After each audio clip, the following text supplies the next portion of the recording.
Hey, good evening, ladies and gentlemen, and everyone else watching.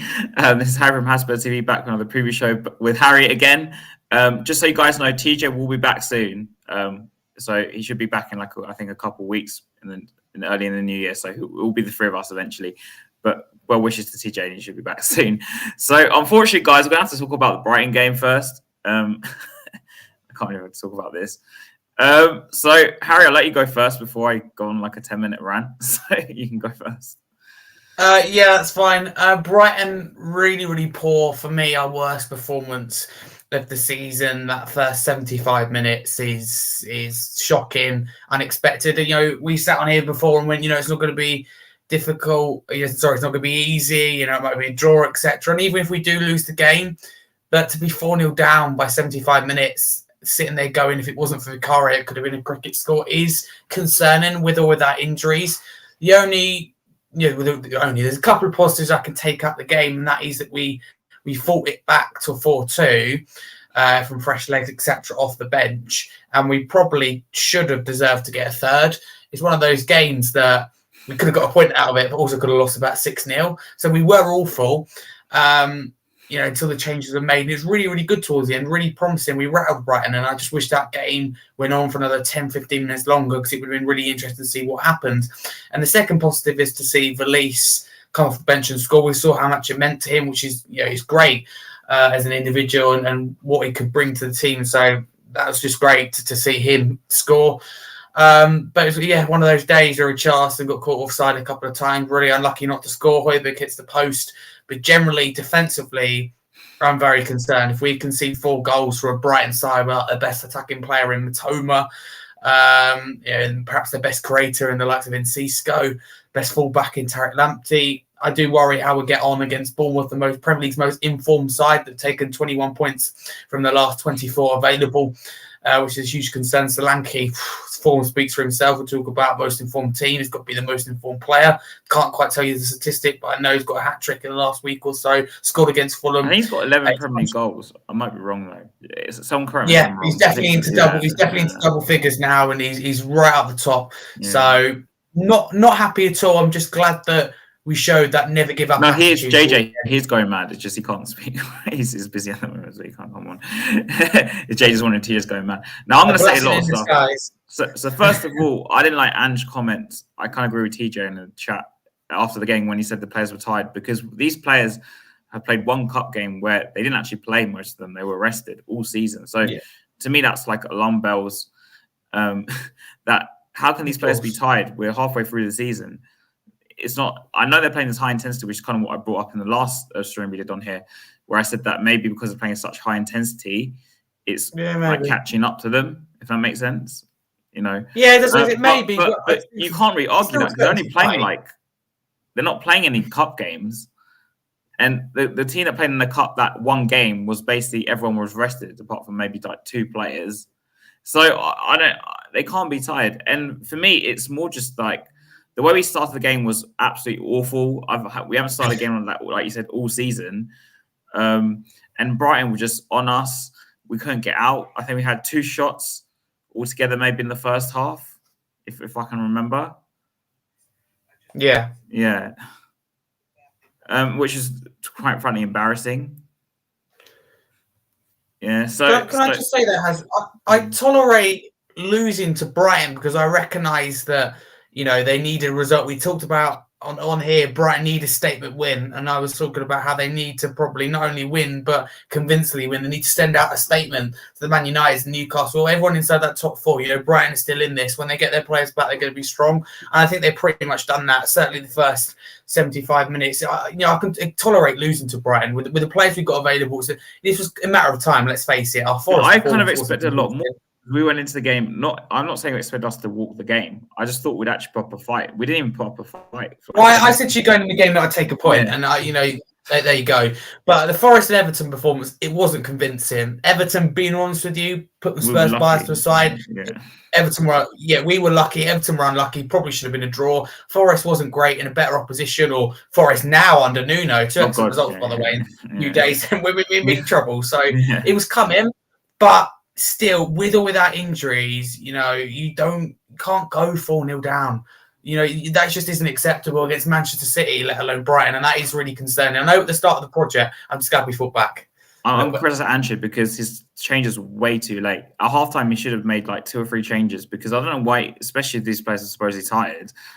The comment you made, like, why not make changes? Yeah. Like Lo Celso came on, actually did all right. To be fair to him, I thought he did all right considering what was on the pitch. Kulusevski was poor most of the game, and then Son just wasn't doing anything, and without supply Richarlison, he had to hit the post. To be fair to him, wasn't that bad, but like he had a few chances where I agree with the changes. I agree that they should have come earlier. For me, I was calling for Lo Celso to come earlier. I didn't think he was great personally. I thought that he gave the ball away a lot, but I was calling. I know he gave the penalty as well, but we'll talk about that. But I was calling for an example, likes of Gil and Valise to come on. I mean, Valise should have come on way earlier. Yeah, because Son's going away in January. We've got to cope without him. So I was like, get Valise and Gil on the pitch who are going to play, a lot more minutes when he's not here to get ourselves used to it. Because all of a sudden we're going to get to Man United game and go, oh, no Son, I'm going to have to play Valise or Gil, and there's no experience there. So I just wanted to kind of get used to it. So the changes were left too late for me.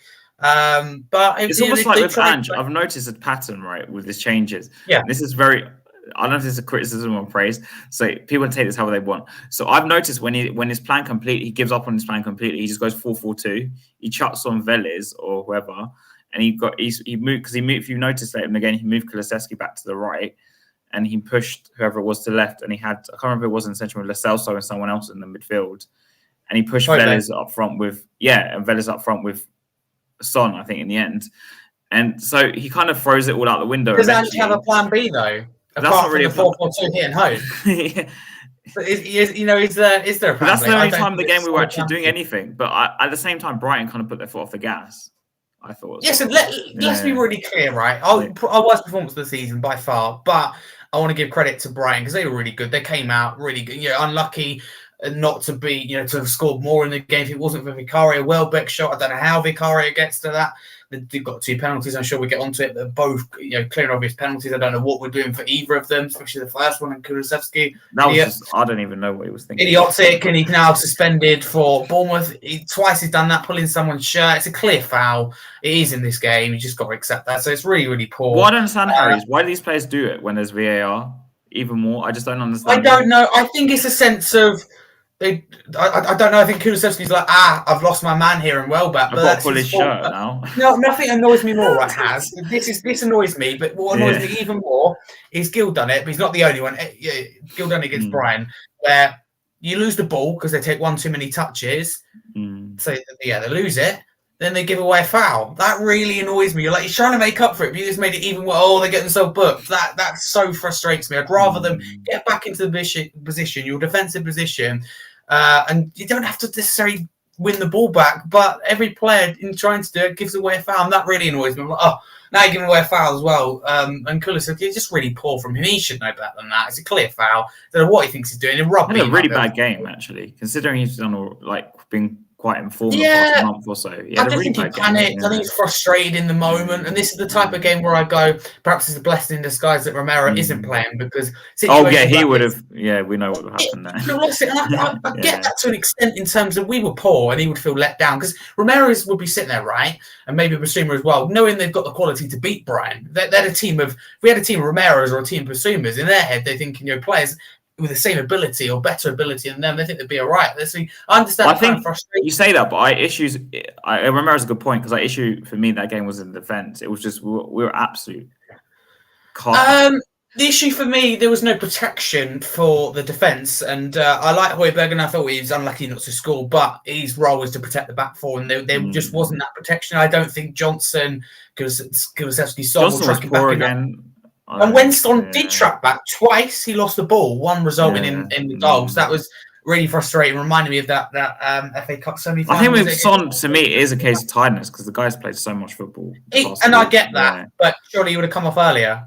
Yeah, but he's not brave enough to make this. You've got to get used to playing without him. We're playing Man United without him. So that's what I'm saying. I'm thinking, Ange, we're 4-0 down. How long is it before you're going to make these changes? Because the game's pretty much got, which I think it was gone. And we've got to cope with playing without Son, etc. So I think it's going to be a real struggle January. I just can't wait to get through to February. We'll talk about this in a bit, simply, Ace, because that's one of my points. Yeah, but I think Suarez kind of learnt, but we gave him too much space. Not being funny, but it's a cracking goal from Estepinha. But why has he got that much space? I'd shoot from there. I can't do as well as him, but I'll give it a go. There's no chance. There's no chance he was going to save that. There's no chance. The space he's got, Pedro. You have to freedom of apart. He deserved to score. Actually, he was great, but he was given the space. So, and I think hopefully this is the last ever time that we don't play with a centre. You don't play with a centre back against a top attacking team who play the way that you do. You're in trouble. And we just lack that height, that physical presence. There was no closing down. There was no man-to-man marking. It was the definition of poor statues. Yeah. So again, I want to bring this up: the discipline in the squad. Because we talk about Kulusevski's shirt pull. You brought up some other examples. Who is to blame for this? Because it's Ange just letting them do it. Because at this point, I'm getting to the conclusion that because it's so far throughout, it's like a virus has gone through us so far throughout the squad. They're all doing it pretty much. Corona. Basically, except it's just these players giving us stupid fouls. Booked. Well, listen, Kulusevski the other week, did he kick the ball away or something? Was it the other day he kicked the ball away as well? Got booked for that. It was just probably and he probably. I know he's done it before, pulling the shirt. Oh, someone told me we got a yellow card. Everton. It was Everton. He was pulling. Everton. That was it. It's idiotic, and he's cost us against Bournemouth because seriously, what I know we're going to get onto it, but how are we going to score against Bournemouth? I can't see it. Honestly, can't see it. It's going to have to be long ball, a mistake. I don't know. Lucky set piece, Bournemouth are good at them, which really worries me. But answering your question, ultimately it's down to the individuals, right? You're in control of what you do. As a defender, myself, again, nowhere near the same level, but there's things you do, but you take responsibility for that. You apologise after, etc. But you know your actions reflect the team and they have a knock-on effect.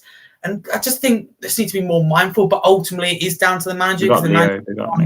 Who can tell them off, who can have a word with them, can publicly speak about it. As I said, if I was the manager personally, if he hasn't already, which I'm sure there would have been some quiet word, I would start with a quiet word. If he continues like that, if I manage and get asked about it, after the Brighton game, I go, well, it's idiotic from Kulusevski and we won't see him again in 2023. Need I say any more? I'd be really, really harsh because at the end of the day, a lot of people say to me, you need this passion, you need this. Yes, you need passion, and yes, you need aggression, but you can't have important players to your system, the way you play, lose their head like Kulusevski. That's not passion or aggression to get to the ball. Stupid. That's just a moment because he's lost his man, and he's like, he's free, and he's going to, he might score. That's poor from the individual, that's laziness. So it's really poor, and people try to brush over the issue, but I think people are slowly coming to the conclusion that it's a major issue that's costing us points again. Because apparently, I was watching some stream. I can't remember who it was.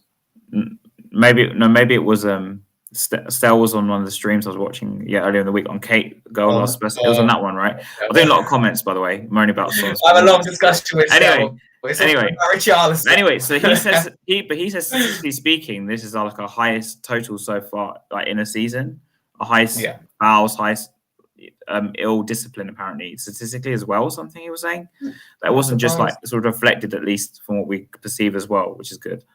So as in that it is an issue. But for me, I remember the old school managers, and apparently Ange is an old school manager. Like Ferguson used to pull these players in and just have a massive go at them. So is Ange not doing anything? Because this has been carrying on for months. With Romero, it's different. Romero's just always been a loose cannon. So I think Ange has always accepted the referee's decision in terms of that. But for me, it doesn't stop you take it publicly, and you don't mind the odd red card. You get that. But when Basuma dives against Luton, when Kulusevski pulls someone's shirt against Everton, pulls someone's shirt against Brighton, that's just bonkers. They're in the wrong. Basuma's first one was his first yellow card was breaking up a counter attack. I applauded him. Well done. That's fine. Took one for the team. Great. Then what he done is he took one too many touches, 3 players around him, and he just fell on the floor. And went like that. He wanted a foul, and he rightfully got second yellow carded. And it's just things like that really annoy me. And luckily, it didn't cost us. But on another day, it could have. Luton could have snatched 2 points off of us. It's stupidity, as that comment says there. Passion. I love it. Romero, Casey gets a yellow card, so hungry to get the ball. I get that. But when you're doing it inside our own box, like against Chelsea, and you're getting 2-footed into a tackle with Enzo Fernandez, I don't care whether he backs out of it or not. Why are you going with 2 feet in the air inside your own penalty area? Do it on another end of the pitch. But he's lost his head. He's frustrated because Chelsea are getting back in the game. He's angry. And, you know, it just really, really frustrates me. Like, Doggy's first yellow card against Chelsea, I get that. He's trying to break up a counter-attack. Why is he doing the second one when he knows he's on a yellow? He turns away straight away. He knows what he's done. He's got frustrated. You know, I think we're losing or drawing the game at the time, and things weren't going our way. We had 8 players, Maddison and Van der Ven, had come off by then injured, and he was just really, really frustrated. So it is a major issue, and Ange needs to next level up with it. What I notice about our gameplay, right, is the lower half of the pitch, the players are quite relaxed. Like the defenders seem very relaxed, in my opinion. But then, because they play out the back. And then the high out the pitch, we play such a high intensity when it's all out attack, supposedly. Like they run a lot. I have to admit they do run a lot. But it's like, so it's like when we need to be, the problem is for me, the concentration is like, you can be intense in the style we play, but for me, it's the concentration. They just lack, it's like overconfidence. That's what it comes across to me. Like with Brighton game, when we play it right at the back, I'm like, what are you doing? Like they're pressuring you so high. I'm not saying always lump it forward. Again, I get doing that anywhere else in the pitch, but why do you do it with the goalkeeper in your own box? You're in Cairo almost did a mistake because he was just put into such, like, I remember such bad scenarios, and I was like, and that really frustrated me. They may look calm, but I'm certainly not calm. I'm not sitting there like, get rid of it. don't give me a heart attack. What are you doing? Yeah, don't give me a heart attack. What the hell? Yeah. Too late. So I'm going to talk about something. So just so you guys know, I have an exclusive about the team tomorrow. I've been told. I can't name the person that told me, Alf, just confidentiality. But apparently Bentancur's going to be on the bench tomorrow, I've been told. And it's a quite reliable source, so watch. Very much doubt that. Watch this space, okay. Anyway, so we're going to talk about the defence because we've slated defence so much. Does the youth deserve a chance? Well, of course he does. You know what I said against Brighton. You know, you're 4-0 down, and listen. You have an injury crisis, and you're losing, and you need results, etc. I just don't get it because when are they going to get a chance? You know, they're not with a fully fit team. You know, they're not getting a chance when we've got hardly any players, and Spurs fans go, "Oh, it's just Tottenham with injury problems. Oh, we can't put a team out on the field." But we're not playing youth at the same time. It's like again, shooting yourself in the foot, kicking yourself in the foot. Valise, I think, proved that he deserves a chance. Yeah, absolutely. And I know we're going to get on to as well, but with Bournemouth, absolutely, Phillips would be in my starting 11. Donnelly might be in my start. Definitely, Phillips and Valise would be in my starting 11. Donnelly would be on the bench, etc. So yes, they do need a chance. It's fresh legs. Look at what Newcastle done with Lewis Miley. Do you know what I mean? It's just honestly a case of, oh, he looks good at the youth academy. Let's give him a go. Bring him off the bench. It impresses. He gets his gets in the starting lineup, and the rest is history. And now he's, I would say, a regular first teamer in Newcastle, even with a fully fit team. I mean, after I saw Emerson against Brighton, I'm just like, please just, and obviously not Dyer, please just put one of Dorrington or Phillips in, because I just can't watch Emerson play at centre half again. The end of the day, it's not right when you're not playing a centre back in defence. Yeah. It just isn't. I mean, Davies, to be fair, he's actually done okay. Like he's been passable, if that's the right word. Let's be clear. Davies has done really well coming in.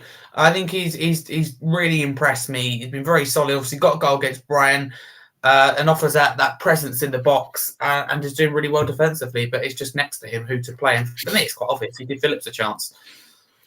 Yeah, obvious for us, but apparently not for him. But do you think Ange? And I bring up a point TJ made back in, I'm sure, this point for like a month or two ago, saying he was very surprised that Ange hasn't given youth a chance, because at Celtic he was giving youth a chance. Yeah, but it's a different league, isn't it? I get where he's coming from. But at the end of the day, one's the Scottish Premiership, we have a 50% chance in winning the title, and you should be sacked if you don't, within 2 years, etc. And one is the Premier League, where, like you see now, you've got 4 or 5, maybe more teams going for the title. It's a lot more intense. It's a whole different concept. It's another level. So I get where TJ's coming from, but it's different to Football Manager. It's different to the Scottish Premiership. It comes to the point though, Harry, when it's like, I can get with him not wanting to in a way, but you're losing 4-0 against Brighton. There's no excuse not to, or you've got an injury crisis. There's there's no excuse not to. But also, surely he's seen enough. I mean, Dyer's obviously back on a naughty step now, but obviously he's already seen enough of Emerson at centre half to know this doesn't work. I've conceding 4 against Brighton to realise, look, I need to play some of the youth instead. You would have thought so, but who knows? I don't know what he sees. I don't know what he thinks. All I know is he's a top manager. I agree with this. We're not saying the youth's not good enough unless we give him a chance. Look, even if, say, we played Dorrington tomorrow or Phillips and they made a mistake, the chance of X, I have to call it X now, unfortunately, people going mental is actually quite low. Like, the amount of people will be quite low because the guy's be his first game as a youth player playing in the Premier League. It should be low. You'd imagine it'd be low. You'd imagine it'd be low. But I mean, on the most part, give the youth a chance. Give the youth a chance. He would go, told you he wasn't good enough. Told you our youth academy's not good enough. You know. So, but generally, I think the response will be good. And there's a common point when it's like you see so much dross already. You need to give comment simply. It's simply that easy. Give youth a chance. I hope Andrew's watching. I don't think he watches. I don't know if he watches South Koyers. Do you watch? And you watching, mate? No. Go on, Ange. Show your class. Yeah. Yeah, because the thing is also, Harry, a lot of people see the season as like a free hit. I hate using that word, but that's what they see it as. It is a free hit. So this is probably the best chance to use the youth players. It is, yeah. And I get it. You know, when you're going to the Champions League, if we're in the Champions League, make the Champions League next year, you're going to AC Milan away with a fully fit team. Of course you don't give the youth a chance. I absolutely respect that. But when you've got players out and you're struggling, like we are, to put a strong enough 11 to beat our opposition, Brighton, for example, on the pitch, you give the youth a chance. You've got people going, because especially when Spurs make a big thing on social media, whatever people think of it, they do, about Donnelly, about Dorrington. I've seen it for ages. They go on and on and on and on, and you see it every week. And then that just, for me, shows you, I think, Paratici, one of the things that he tried to work on potentially was trying to reduce that gap between the first team and youth academy. I think it got worse personally since Pochettino's left. I think it's gone massively downhill. Mourinho understandably wanted to succeed with the first team. Conte interested in the first team, and there just is a massive gap from that youth academy because we've got hardly any players now, and we got these on the bench and they get 2 minutes right when we're losing 4-0. I think in Mourinho's defense, though, he did actually use Troy Parrott after the fan base basically berated him to play him, and then he played Troy Parrott, who I'd seen him play before. Not in the league, though. Not in the league. Yeah, but he did give him a chance. He gave him like 2 or 3 appearances. To be honest with you, a chance. Do you remember? Came on against Bayern Munich, saw him for 5 minutes, and he was gone. That's Mourinho. But Cole has already had first team experience before that, didn't he, or not? A tiny bit, yeah. Only a little bit, like a couple of games. I'm saying the only reason about Troy Parrott, and this is not the way of saying that we shouldn't play youth, by the way. I'd seen him before. Penalties, did you ever see him again? Yeah. But the thing is, like with Mourinho, obviously he was under massive pressure because he had at the time was after the Champions League final. But he did. What I'm saying, he gave Troy Parrott a chance in the end. But Troy Parrott, I'm sorry, didn't cover himself in glory after the fan base crying out for him to play him. But we're in this scenario because we have so many injuries, Harry. At this point, we kind of have to play someone. Yeah, and I get it. If he doesn't want to do it in midfield, I get it. If he doesn't want to do it up top, but in a defence where we've got our only centre back in Dyer, and he's clear that he's in. Yeah, as you said, the naughty step. Ange doesn't fancy him. Another manager, fair enough. He's on the bench. I just think worst case scenario, you need to see a game out. That's where Dyer's quite handy. You get an injury, etc. I think it's like Dyer's there in an emergency case scenario. And listen, when you're putting Emerson and Davis at the back, if you're Phillips and Dorrington thinking, you must be thinking, this is a team without Romero, without Van der Ven. They're going to sign 1 or 2 centre backs in January. We're going to be like 6th or 7th down the pecking order. We might as well go. If I put my Spurs bias, my Spurs love to a side, Phillips and Dorrington right now, I think in January, bye. I'm going to Championship club. I'm going up to the Premier League, first team football. I will play you and show you made a mistake. It seems obvious to me, but if they're not good enough, then why are they here? So they have to be good enough. So if they are good enough, why aren't they getting the chance? So we can look at this either way. But at the end of the day, it comes back to one thing, and that is that there's too big of a gap between the youth academy and the first team. Yeah, we will talk briefly about the January window because, I mean, we have actually got some transfer news today. So this is still your limelight for a bit, Ashmatic. Spurs are in talks with Todibo, but the strongest link was Dragusin. Dragusin, is that how you say it? The Drag. I'm just calling him the Dragon. I've got a video on him, but I'll probably say his name incorrectly. I'm just going to call him the Dragon because he sounds like a dragon. The Genoa centre half. He's from Romania. He's 21 years old. Apparently, his strongest attribute. I was reading up on this because I don't know seeing this guy play. Is his tackling? Is his tackling? No, and I've seen a few compilations, I guess, and his tackling actually looks pretty good, to be fair. I mean, he has got pace. That's what everyone keeps telling me. So it looks like we might actually get an early signing done. And also, in addition to that, Spurs are in talks with Conor Gallagher, which implies to me, Harry, that Højbjerg is on his way out. He must. It does. Yeah. Firstly, it's great to see Tottenham moving very quickly, just to make that very clear. I'm not surprised. I'm surprised, but that's what a big club should do. And I'm saying potentially because this is at the moment speculation and rumours. We all have our talks. Talks. We had it before. Conor Gallagher last summer. If you read what was majority coming off X from sources. No, that was real. It's just they couldn't move Højbjerg. I think that's why they didn't bring him in or something. Yeah, absolutely. End up didn't happen. That's what I think it was down to in the end. Personally, I think it'd be an excellent signing. He'd suit Ange's system perfectly. Gallagher or the centre half? Gallagher, Gallagher. It was a great start to my Saturday morning to see that. However, being honest with you, can't see it happening. Pochettino picks him every game. He's 9 times out of 10, he's captain. He suits the way that Pochettino plays, because similar to Ange, I suppose. And if you're Pochettino, you might as well walk if you sell Gallagher. For me, their best player, one of their best of the season, up there with Cole Palmer. He's been very, very good. Really impressed with him. Yeah. It's probably very close, to be fair, in terms of Palmer contribution. Well, I've heard that they might have to sell him because of FFP. I did read that, but also Chelsea have. I don't know how it works with homegrown players, but for me, I look at that. I actually think I know everyone sees Chelsea and thinks it's not a goer, but I do think it's a goer. I think it could happen if Højbjerg goes. I think Gallagher has Sorry, the fee is meant to be only 40 million, which isn't actually that bad for us. Yeah. I think Gallagher's worth 35 million, but there'll be Tottenham tax on it. It'll probably be about 45 million. But you've got to accept that. Top club's got to get over that. For me, I offload Skip. When I bring Gallagher in, I offload Skip to get him off the books. Højbjerg wants to go though, unfortunately. So again, we've got to hold out for Højbjerg. He's got a new agent, Højbjerg, apparently. I feel sorry for Højbjerg because you go to him with first teamer under Mourinho and Conte. Ange comes in and his eyes done nothing wrong. Not being funny, you look at Mourinho.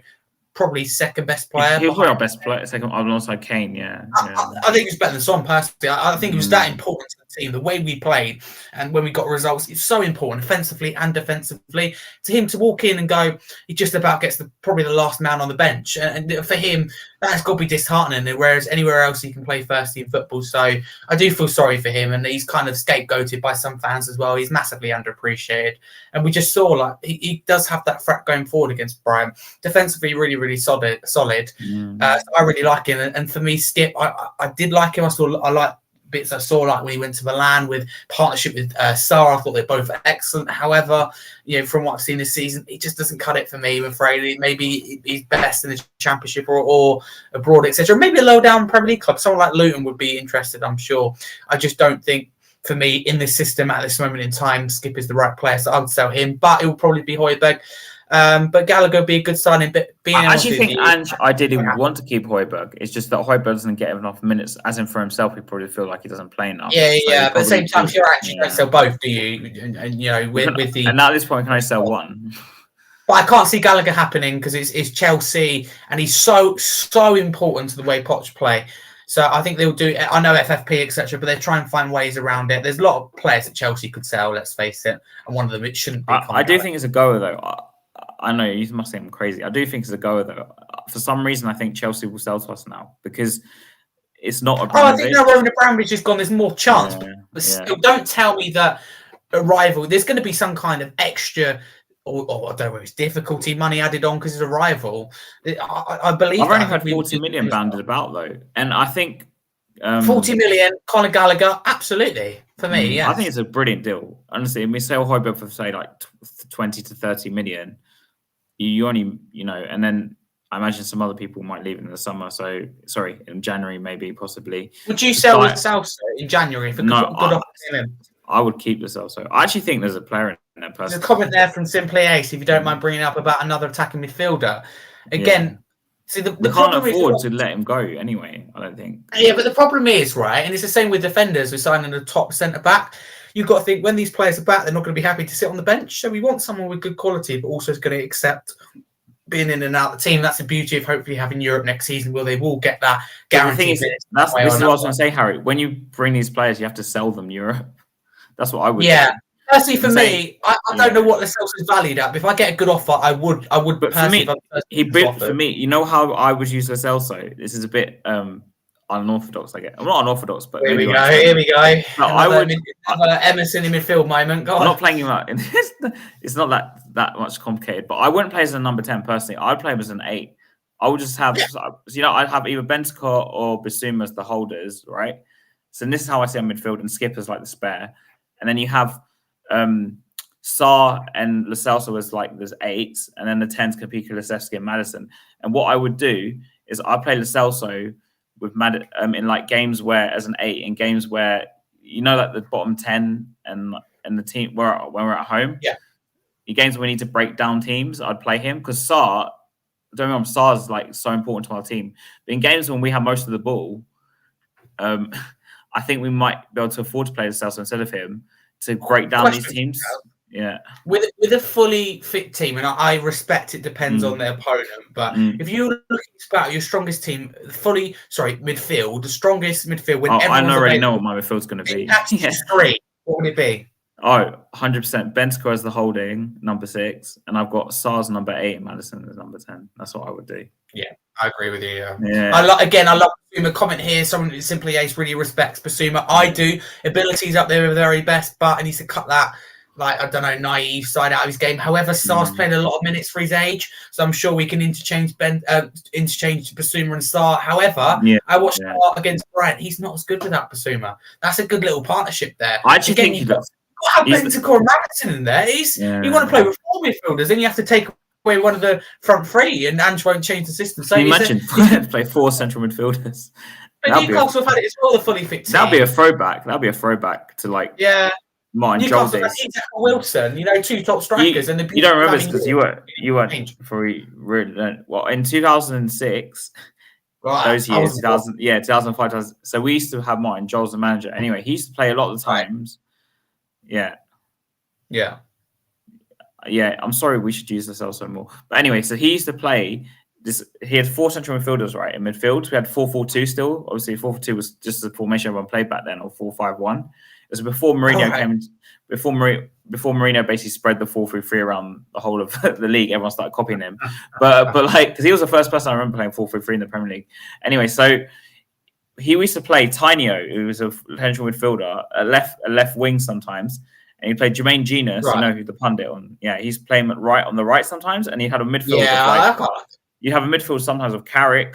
Michael Carrick used to play for Tottenham, by the way. Michael Carrick, and then someone else I don't know, say Tom Huddleston or Hossam Ghali or something like that. Yeah, and then you'd have Ghali used to always sometimes play on the right as well. So maybe you'd have to say something like Carrick, Genius, Ghali, Tinio is like a 4, and they're all central midfielders. And then he'd have like the strikers. But I think he used to do it because Spurs back then used to have to be more compact. Like when we defended, we were very compact, I remember. So we did do it before, but we're talking about back in the early 2000s, like late 2000s, early 2000s. But I don't see Ange, we've moved on, football's moved on from that sort of style now. It's more just, I argue nowadays it's more tactical in terms of like the formation changes and stuff. But back in the day, it was more to do with like getting the best out of someone's ability, in the sense of like you would, say if Kane was back then, people would just basically build a team around Kane. But you'd have better quality out of it. Because I think the quality of the league has actually gone down. I know it's more competitive, but I think it's consequences. What makes you think that? Well, I'm saying compared to like the 2000s. Oh, right. Because you had players like, you obviously don't want to know, but you had players like Henry, Tevez. Like in those years, it was crazy the amount of quality. But the strikers, Fernando Torres at Liverpool, just the guy was unbelievable at Liverpool. But people say you've got Marlon now. We had Harry Kane, so but that's 2 though. Back then you had like so many. Yeah, so January window. So you see us signing players early then? I think that we have to move quickly. I think the centre back will come in the first 6-7 days. I do think that. As I said, I don't think Gallagher will happen. I don't know what it'll be down to. I just have in my head. I've been through it in the summer where I've been talking about it on videos, and it just hasn't happened. I think it'll be a case of one of these players like with Traore, where every season we're interested, every window we're interested, but it's never going to quite go over the line. And you have that with some players that you admire, but realistically, maybe 40 million can be spent better elsewhere. I wasn't too hot on Gallagher personally, but the thing with him that I wasn't in the summer, but from what I've seen this season, he's gone away and improved. He's actually improved, but also with him, he can play like all across that midfield. He can play 6, 8, 10. And 10. And so with him, it will be the case of like you could put him anywhere and he would do. It's a case of you can't bring him in unless you move one of our midfielders on. So there's a lot of if muts and babies, and that's why I have a little bit of sympathy, I suppose, with the recruitment, etc. What they're dealing with in January in terms of they will want to bring the centre back in, they want to bring Gallagher in, but if no one's budging, because the squad size at the moment is in the late 30s, it's bigger than any other team in the Premier League, and that does worry me. You look at Nottingham Forest and go, our squad's bigger than theirs, and look at the players they've signed. When Chelsea have like the biggest squad. Or not, am I wrong? It's close it's actually close between Tottenham and Chelsea. Really? Okay. I think we had when I was on this show, 6 days till the transfer window was closing, we had a bigger squad by 2, but in the end we sold some players last minute. Sanchez went as well, so Sanchez went, for example. So I think that Chelsea currently have a bigger squad. Lloris is going in January. Going to just say fantastic servant. Yeah, just a big shout out to Lloris. Big shout, because ever since I started watching football from a young age, he was the keeper that was on my screen. Oh, you were lucky then. This is the first year without Lloris. So personally, that when seeing him for that long, and every year you get your season ticket and you see him every year. You go to games and he that's the goalkeeper. You kind of just almost get used to it, but I'm just glad we're in safe hands with Vicario. But enjoy Los Angeles. Enjoy Los Yeah, Angeles. exactly. Los Angeles. Yeah, we're both there tomorrow. Half-time tribute to Hugo Lloris. Yeah, I'm actually going to stay inside to watch that. Because normally I wouldn't really. But massive thank you, Hugo. At some point, Harry, he was like the best keeper in the league. At some point, I know. Yeah, absolutely. Yeah, I think he's. And before he signed for Tottenham, Harry, I really liked him. It's quite weird when he was. So when we signed him, I was like chuffed. I was like, over 400 appearances as well. That's loyalty. I think it's in his later years he kind of declined, but that's kind of natural, I guess. Yeah, last season was a shame, and obviously the moments we had, like Newcastle being the last memory. What I remember him for was, in the Leicester season when we finished third, he made that one save against City away when we won 2-1. Eriksen scored on his birthday. It was I think it was Valentine's Day. He shot a shot and he turned it around like this, around the post. I thought it was a definite goal. It's the one save I'll never forget because it was. What I remember was in the Champions League. It was someone like Bayer Leverkusen where he literally done a roll and kept it off the line, and that's a certain goal. That one stands out to me. The one on the line. Yeah, the one on the line. Remember that? The Aguero penalty save stands out to me as someone who was there, and the limbs in the south stand. Was that when we beat Man City 1-0 in the first leg? Is it that one? Correct, in the first 1-0. Yeah. It just pulls off some incredible saves over the years in Europe, etc. Fantastic servant, fantastic captain. Yeah, it's time to move on, as lots of people have said to me, and we're in safe hands, but you've got to be grateful for what he's done. What I respect Hugo for the most is that he actually helped them find a keeper to replace him. I don't know if you remember him saying, and apparently he's been working with Vicario still up until the season, which I loved it, but 11.5 years. I've been following football testimonial. 6-7 years, not that much, but like I said, that he's been on my screen. This was the first season without and I'm just glad we've got a top keeper, not only now but for the future, Vicario. And Lloris. What I'm saying is, even though he didn't get his move in the summer, what I liked about him, he was really respectful and professional. Unlike some other, he could have done a Rashford, or he could have done a Sancho, or could have done a Anthony. You could have proper thrown your toys out the pram. But that for me just shows his class and the respect. He's always been like that. To be fair to him, he's always been like that. Yeah. I still remember when we signed him, Harry. When did you do? Maybe you don't remember. Yeah. It was like 2012, I think, or something.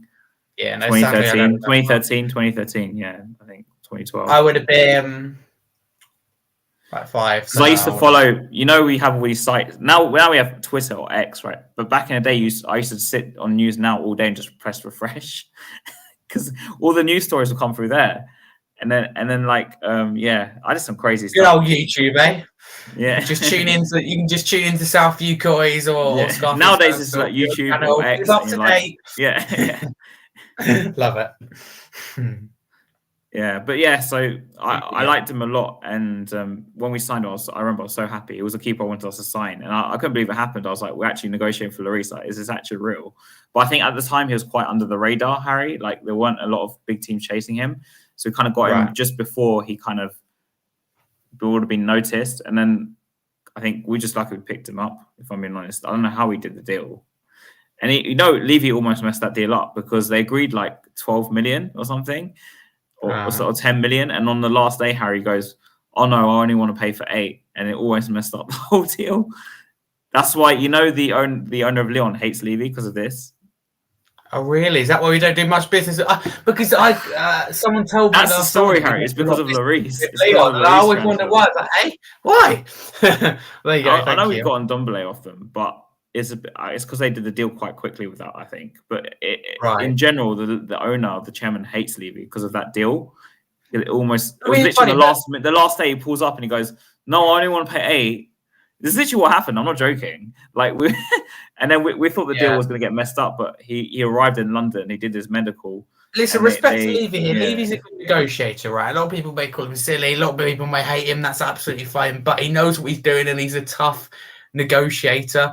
Like Porro, he just never goes up. One thing he's good at is you'd hate Daniel Levy though, wouldn't you? As it's an opposition owner, you look at him and go, that baldy, he's hard to do business with because he was so good at Lyon. I remember watching him for France as well. He was brilliant for France even in his early years. Yeah, I watched for some reason. I watched a lot of French football at that time. I don't know why, and I like Lloris. So when we got him, I was like so chuffed. I was like, this guy is. Like, a lot better things you can do than watch football. Yeah. No, because Anyway, so let's talk about defense again. Romero injury carries on. So before we go to your proper lineup, who steps in for you? Because I imagine Davies is going to play because we have no left side to centre half. Am I answering just between Dorrington, Phillips, Dyer, or Emerson? Am I just talking about defense, or do you want the whole team? Just who steps in for Romero? Because Van der Ven, of course, is out. We already know Davies is going to play because So the centre backs will be Davis and Phillips for me. I don't understand if Eric Dyer came in, but for me, I look at it and go, can Dyer, who is going to be a little bit rusty, I know he's played some minutes, but not a lot. Can he handle Solanke in the form he's in? For me personally, no. Can Emerson do it? No. Phillips, bit of youth, bit of physicality in there, a little bit of height, maybe a little bit of agility, and I think that this is the right time to give him his debut. And if it doesn't go well, you've got Dorrington or Dyer or Emerson to step in on the bench. So for me, not both. I wouldn't do both in the Premier League game against Bournemouth, what I would call must-win game. A lot of people say every game is a must-win game. For me, Brighton was a let's get a point game. Bournemouth is a must-win game because we lost a must-draw game. So you go to the Man United game, it's not going to be easy. They'll be looking for a response against Nottingham Forest in 2 weeks' time. So we need to, and obviously they win, they catch us up, etc. So we need to not lose to Bournemouth, but ideally win. Phillips comes in for me. See, I'm agreeing. I would rather. I think we should. I think it'll be the same. I think it will be the same. I think all it will be is the Celso comes in for Kulusevski. I think my hand will be in my face most of the game when Emerson does his usual. Because the problem with Emerson, right? So this is where I'm angry with Ange as well. So either I don't know if you saw my conversation with Cody Mack on X. I have to say X now. I don't like saying it. So we were debating about Ange say you have to support him, but I was saying he can either mitigate the problems without Romero and Van der Ven by telling the players to play differently, by saying, at the back, instead of telling them to play at the back, longer, right? So that's down to him.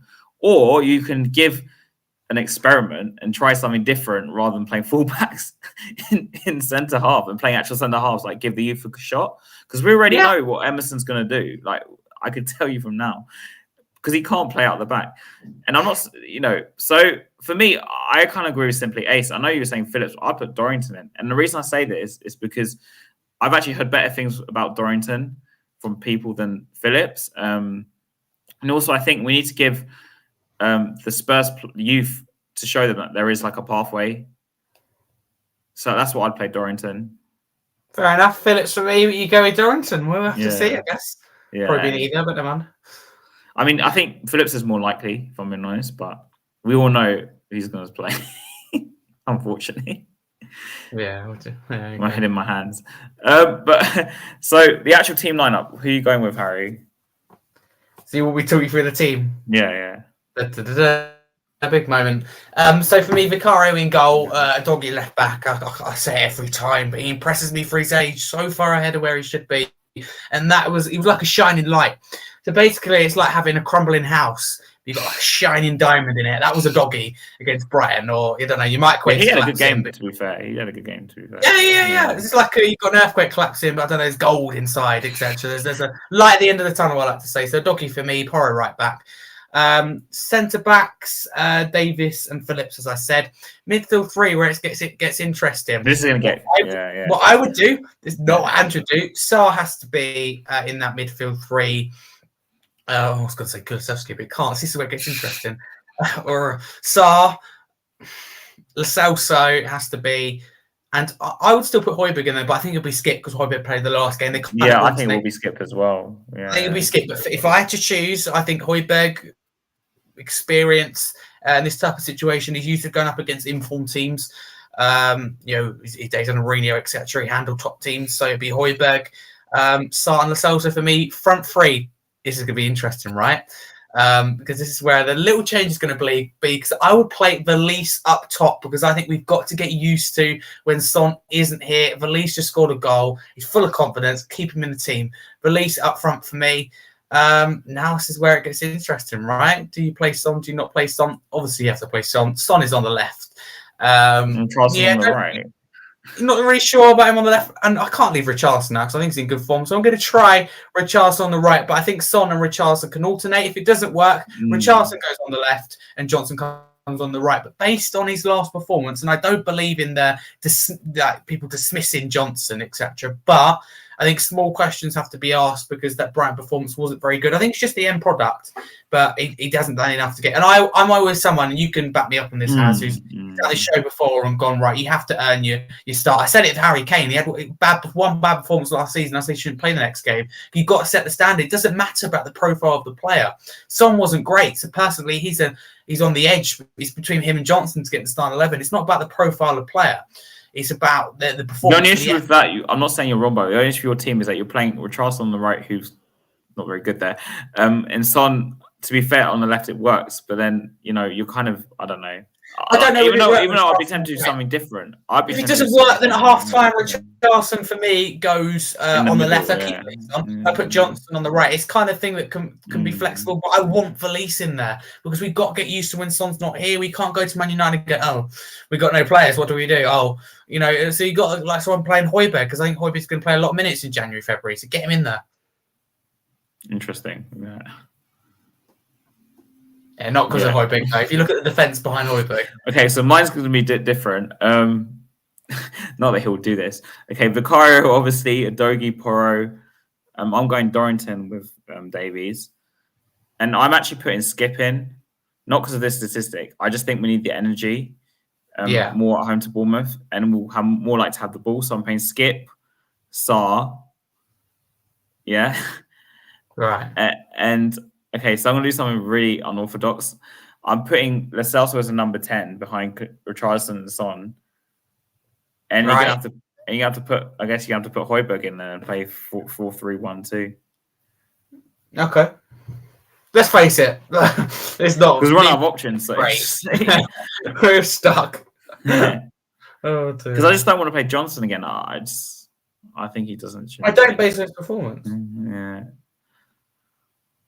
Anything else before we go to the score predictions? Or no, not really, guys. Before you finish, please sub to me, Harry, and TJ. So Spursy Talks, Scarfy Spurs Talk, and Hotspur TV.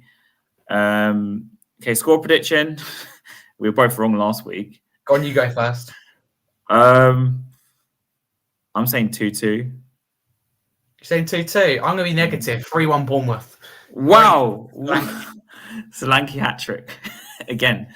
Yeah, a brace and going with Solanke. I think that Semedo will score off the bench for the other one. Interesting. But I hope I'm wrong.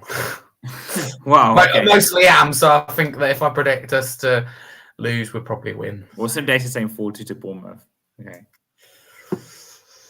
Well, so I can't see us winning the game. We're off the back of a negative game. We've already got a team.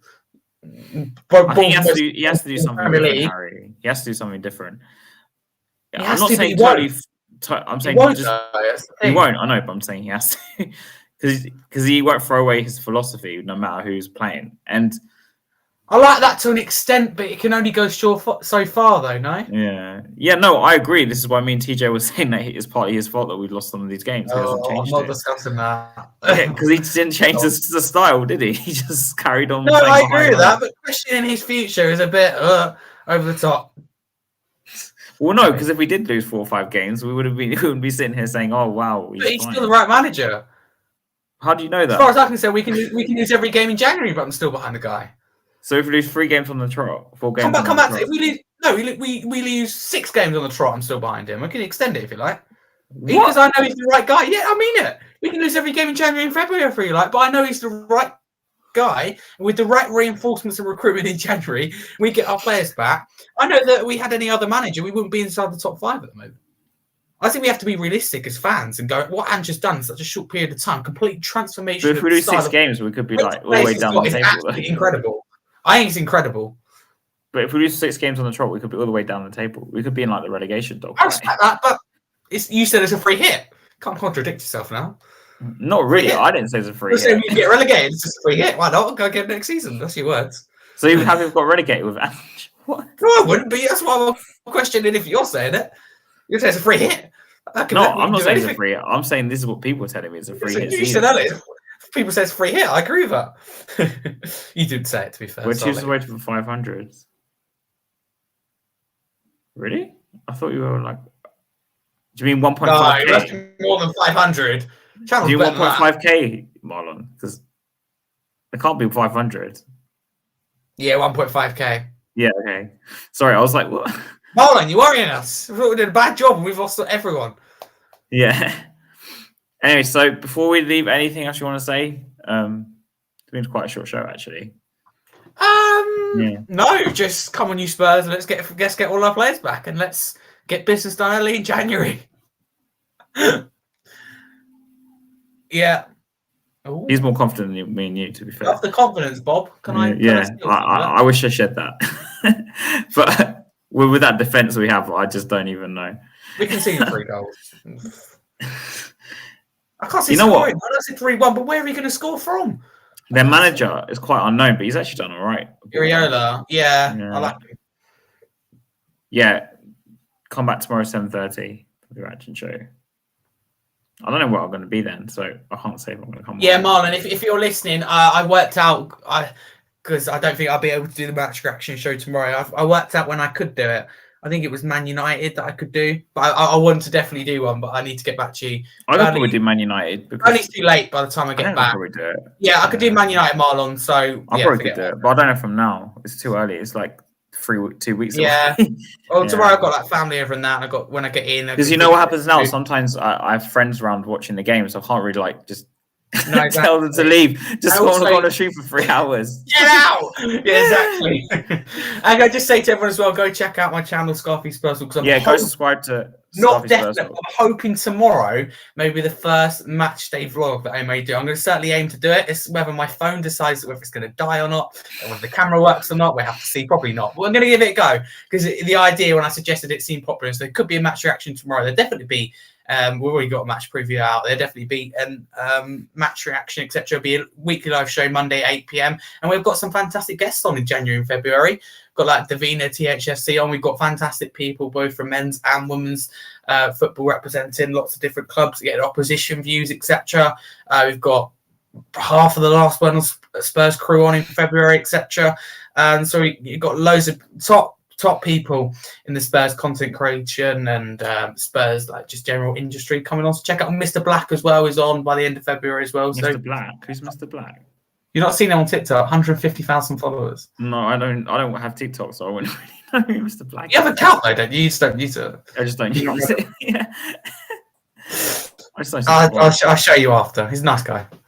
Okay, so obviously go subscribe to Hotspur TV if you haven't already. I do match reaction videos. I will be back streaming next. There's videos when he can be bothered. Not really. I will be back streaming next year. 100%. I guarantee it. It's just, yeah. How many times you said that though the past 3 years? 3 years? What do you mean past 3 years? I've only been doing this. I'm just checking. I just know certain somebody's a guy. I'm going to get back into it next year. And that's probably TJ. Yeah, that's fair. Yeah, miss you, TJ. Can't wait to have you back up. Start the debate. I'm going to start the arguments again. It's been quite calm, to be fair, the past few streams. Yeah, it has been. Yeah, it's not been any heated arguments. It's not been sitting here just, with popcorn watching. No, because I think our opinions are fairly similar. We're both behind Richarlison, apart from when it comes to some things about Ange. I generally think that we both agree that the high line without Van der Ven and Romeo is criminal, etc. And he should change his ways. I think he's personally stubborn, but don't question his job. No. There has to come a point when it's going to happen. So. Honestly, I say it now. We can lose however many games you like, but I still think he's the right manager. You can be wherever you like in the league, 1st or 17th. So even if we're I know he's the right guy. 19th with 5 games to go. No, it's never going to happen. You can't be that scenario though. But no, if you say to me that we lose against Bournemouth, we lose against Man United, and we lose, I don't know, all the games, next 3 or 4 coming up, then I absolutely still mind Ange, because I know he's the right guy, we're on the right path, and when we get players back, we'll be very strong. We need players. Yes, exactly. Thank you. People like this, questioning Ange. I know. Absolutely. I've seen a lot of Spurs managers, Harry, so I know how this ends, unfortunately. Oh. Yeah. But anyway, come on, you Spurs. Yeah, positivity has. We're going to win the league. Okay, that's a bit too far. All right, did TJ sit here and say we're going to win the league? I think he did. Big up for us. Yeah, Harry Scott says we're going to win the league. And come on, you Spurs. No, I didn't say that. No.